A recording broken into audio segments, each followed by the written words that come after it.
إلى عرفات سنمضي غدا وشوق.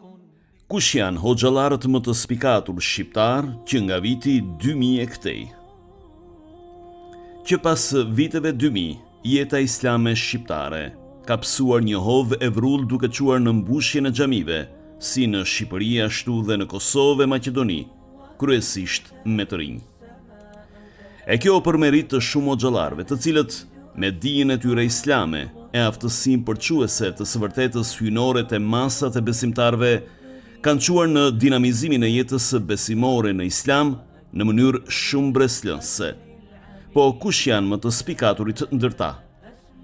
Do t'ishte e denjë që në krye të përmendim atë që nuk jeton më, Jakub Asipi nga Slupçani i Kumanovës, pa të ngjashëm deri më tani në stilin komunikues dhe aftësinë e përçimit të islamit.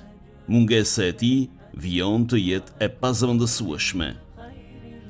Duke qëndruar po në Maqedoni, kanë spikatur ndër vite hoxhallar si Bekir Alimi, Zekeria Bajrami e biri Omer Bajrami. Mëtej, ja vlen të potencohen hoxhallar si Remzi Isaku e Agim Bekiri, Sadullah Bajrami e Ferit Selimi, por mes këtyre emrave ja vlen të veçohet ai qëndrimi i Asharit, shfaqur në përçimin e islamit në një nivel të lartë dije në vitin 2015. Ligjëratat e tij në xhaminë e Jaja Pashës në Shkup sot janë ndër më të ndjekurat. Duke ecur mëtej, në Kosovë, spikat e Nis Rama i xhamisë qendrore në Mitrovic, është ndër hoxhallarët e parezistueshëm për ta ndjekur në ligjërimet e tij, karakterizuar nga dija e thellë dhe logjika e fortë e argumentit fetar. Afër tij, po në Mitrovic, spikat gjithashtu Ekrem Avdiu. Në zemër të Prishtinës ligjëron Shevqet Krasniqi me titull doktor, pa të cilin s'mund të kuptohet jeta islame e Kosovës. Emri i tij, ashtu si dhe ai i Nis Ramës e Ekrem Avdiut, janë simbole të përçimit të fesë së Zotit në Kosovë mëtej. Krah atyre me impakt të madh te masat e besimtarëve janë emra si Fadil Mysliu, Hoxhi i Prishtinës, apo Mazlam Mazlami e Irfan Saliu në Prizren.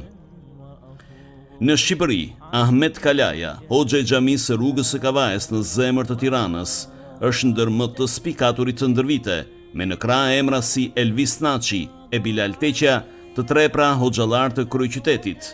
E po në Tiranë, spikat hoxha i xhamisë së Vorrës, Vladimir Kera, i një stili krejt origjinal në shpjegimin e islamit, e po e Ferit Piku. Një vend të veçantë të elita hoxhallarëve të Tiranës e atyre shqiptarë në përgjithësi, zë dhe Justinian Topulli, i cili aftësinë më të madhe të përçimit të islamit e ka në të shkruar. Mëtej në Durrës veçon Mustafa Tërniqi, një hoxh mjaft i ndjekur, sidomos nga rinia. Këta emra e të tjerë si këta, me plot merita për këtë kohë të artë të rikthimit të besimit islam të shqiptarët, janë ata që japin tonin shpërfaqjes së të vërtetës të Zotit mbi tokë, islamit, në jetën shqiptare. Zoti i nderoft në këtë jetë dhe tjetrën.